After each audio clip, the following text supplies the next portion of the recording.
you grow up in New York? I was born and lived in Bayside until I was 5, Bayside, Queens, and then we moved to New Jersey so that my parents could raise me in the suburbs, and and then I moved back to Manhattan. Yeah. Where did you go to college? The New School University in yeah. So were you studying acting? I study anthropology. I have 3 classes left. I study anthropology. Yeah. So have you done much acting training? Yes, I went to Performing Arts High School in New York City, and there was a great acting training there. I worked at the Atlantic Theater a few years ago and attended a lot of their classes. They have a great program, started by David Mamet and William H. Macy. And I love their acting technique too. And that was it. I've done theater since I was 8 years old, so I was always performing, I guess. We're at Musso and Frank's, so it's a little bit noisy. That's right, but it's your first time here. Yes. I hope not. It's a famous place. So way back when you first got wind of this screenplay, who brought it to you?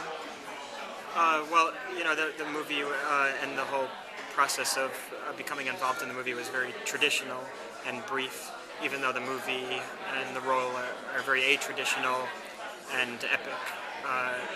My agent had sent me the script, and I read it. I thought it was wonderful, like everybody else. About maybe a year before, 6 or 8 months before I read the script, I got emails from other agencies saying that Aaron Sorkin wrote this movie about Facebook that I might be appropriate for, and I should fly out to LA to meet him. And I never do things like that because. Is that something where you have to pay for it yourself and you're sort of being aggressive about chasing something? Yeah, I never. Do you do that? I never. No, because my feeling is that at some point it'll become like a more real prospect, and then I'll be able to audition. To me, to go on like countless meetings about something without just auditioning for it seems just like a waste of time, A, and B, I don't know what to say in a meeting that they would know to choose me from, but I feel more comfortable auditioning. So I made a little audition tape for the movie, and I mailed it to California, and had to fly to Seattle the next day. When I got into Seattle, I called my agent and said, if she can please call and retrieve that tape because I think I could do it better and I'd like to do it again. And she said she already delivered the tape to them and they want me to fly immediately to California to meet with the director, which was nice, but I was also feeling embarrassed because I felt like I could have done better. And so. Are you a perfectionist? Well, I don't know perfectionist because that implies that at some point I achieve perfection, and I'm more, I would say, just like disappointed.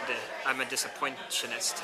I always You're never happy with what you do. That's right. I feel you like beat yourself up.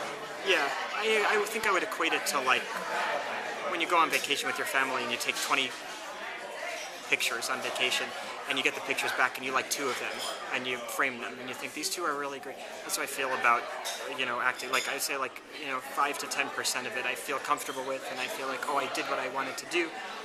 And it's translated in the way that I expected and intended, and the 90 to 95% of the other thing is just disappointing, and they're the pictures that you hide and don't show your relatives when they come over and ask to see your trip. So you don't like looking at yourself on screen? Right, so I don't like watching any things more than once.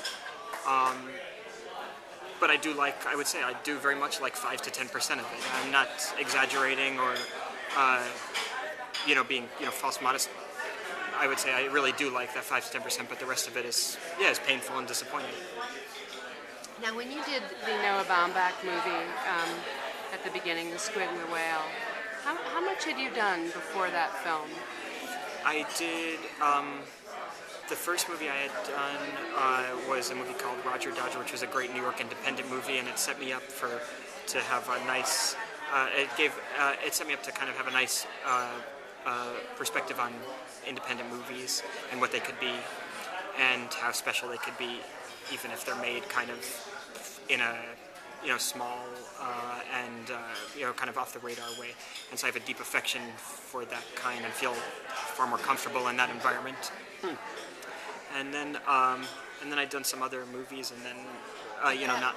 That was a case where you really shone, and it played well at Sundance. And Yeah, I you got know, so it just lucky. seemed like that director really worked well with you. No. Yeah, Aaron Sorkin, the writer of the Social Network, describes the difference between being on page 0 to 1 as the difference between life and death, and the difference between being on page 1 to 162, which is the amount of pages in the script, is comparatively easy. And I feel the same way as an actor. Like the difference between being in one thing and getting to do it well and it coming out and receiving all the attention that you need to maybe start a career is the difference between life and death, and then the difference between being in that and something like this movie, which is such a wonderful experience, is far more a far more accessible transition.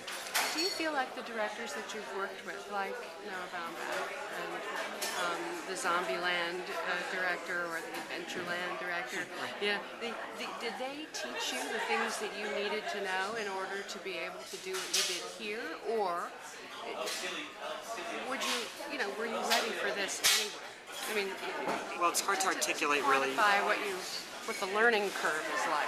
Yeah, well, I'm in a strange job where you can do a play or a movie at a very young age and have, I did a play 4 years ago with Al Pacino. It was a 3-character play called Orphans, and, so the 3 characters had the same amount of part, and that's a very unique position to be in, to work with the best person in the field, who's far more experienced and talented than you are, and to have like an equal role. That's because they had to cast somebody who was in their early 20s for that role, so I'm in a unique job where I can kind of maybe act at a level that is not in accordance with my experience.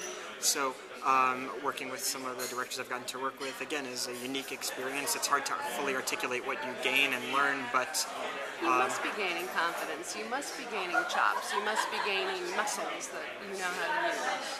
Yeah, although I feel a lot of times like if I feel comfortable in a role, it's because I've wanted to play it even prior to reading it. For an example, in the Social Network, it's a role that I felt like I have wanted to play even before I read Aaron's entire creation. I've had friends. Well, because I've known people who have who are incredibly brilliant and talented, but maybe have a difficulty gauging the emotional effect they have on other people. Oh, thanks. The food's here. Okay. Thank you very much. Do you want to take a break while you eat? Should we take a 5-minute break? Yeah. Thanks a lot. Thank you so much. Yeah, this way we can both eat and enjoy it. Show your food for a second. Okay. I'm going to show my cream spinach.